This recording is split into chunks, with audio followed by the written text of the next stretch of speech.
रानीगंज के वार्ड संख्या 36 स्थित शिशु बागान नरजुल मंच ने मंगलवार को पश्चिम बंगाल की मुख्यमंत्री ममता बनर्जी की प्रेरणा से अमार पड़ा अमार समाधान शिविर का आयोजन किया गया। इस शिविर में स्थानीय नागरिकों की समस्या सुनी गई और समाधान के लिए संबंधित विभागों को आवश्यक दिशा निर्देश दिए गए।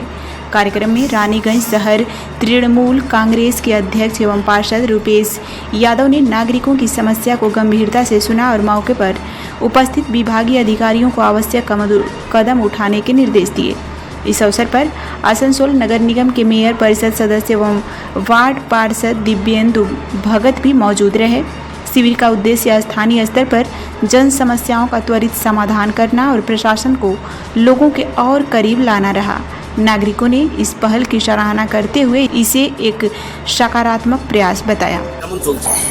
দুয়ারে সরকার ने এটা ক্যাম্প আছে আমাদের পাড়া আমাদের সমাধান।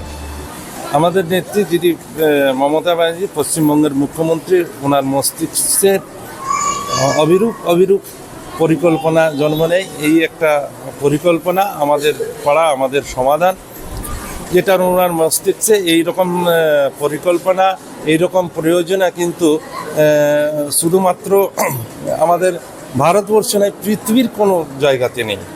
শুধুমাত্র পশ্চিমবঙ্গে আছে। ভারতবর্ষে অন্যান্য রাজ্য এইরকম কোনো পরিকল্পনা কোনো মুখ্যমন্ত্রী করে উঠতে পারেনি। দিদি আমাদের মুখ্যমন্ত্রী করেছেন, তা সাধারণ মানুষকে সামনে রেখে তাদের সুবিধাকে সামনে রেখে তাদের সুবিধার্থে এই পরিকল্পনা করেছিলেন। আমরা দেখছি প্রত্যেকবার যে দিন বাড়ছে সেই রকমভাবে ক্যাম্পের লোকের ভিড় উপচে পড়ছে। এই ক্যাম্পের হলো একটা বুথের সাধারণ মানুষ নিজেই বসবে এক জায়গায়, আধিকারিকরা থাকবেন, আধিকারিকদের সামনে বসে নিজের পাড়ার সমস্যাগুলো তুলে ধরবেন। যেই সমস্যাটা অগ্রাধিকার পাবে সেইটা সমাধান ওনারা নিজেই করবেন। এটা দিদি আমাদের পশ্চিমবঙ্গের মুখ্যমন্ত্রী দিদি মমতা ব্যানার্জি সাধারণ মানুষের হাতে এই হাতিয়ারটা দিয়েছেন, তারা ডিসিশন নিতে পারেন। তাতে আমরাও দেখছি, আপনারাও আছেন, দেখছেন লোকের এক একটা বুথে লোকের যে ভিড়, যে সমাগম মানে উপচে পড়ছে। মানে এই সিদ্ধান্তটা সাফল্য হয়েছে, সেটা প্রমাণিত হয়েছে এই ক্যাম্পে। আমরা যখন ক্যাম্পে ঢুকছি এন্ট্রান্স আমরা দেখতে হচ্ছে আমাদের পাড়া আমাদের সমাধান, আমাদের পাড়ার আমাদের সমাধান। এই ক্যাম্পের ভিতরেই কিন্তু দুয়ারে সরকারের ক্যাম্প আছে।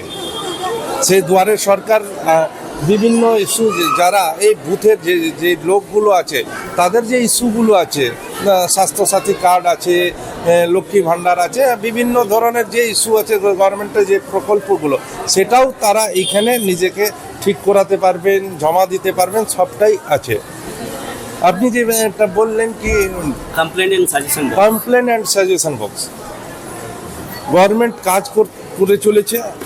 এই যে কমপ্লেন অ্যান্ড সাজেশন বক্স আছে, যদি কারো কোনো অভিযোগ থাকলে সে অভিযোগ দিতে পারে।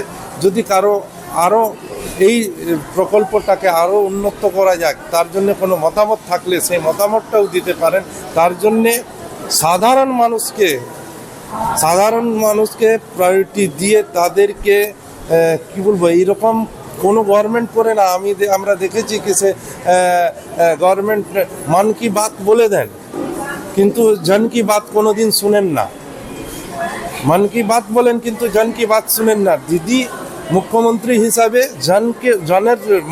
জনের কথা শোনার জন্যে complain box and suggestion box প্রত্যেকটা ক্যাম্পে লাগিয়েছেন।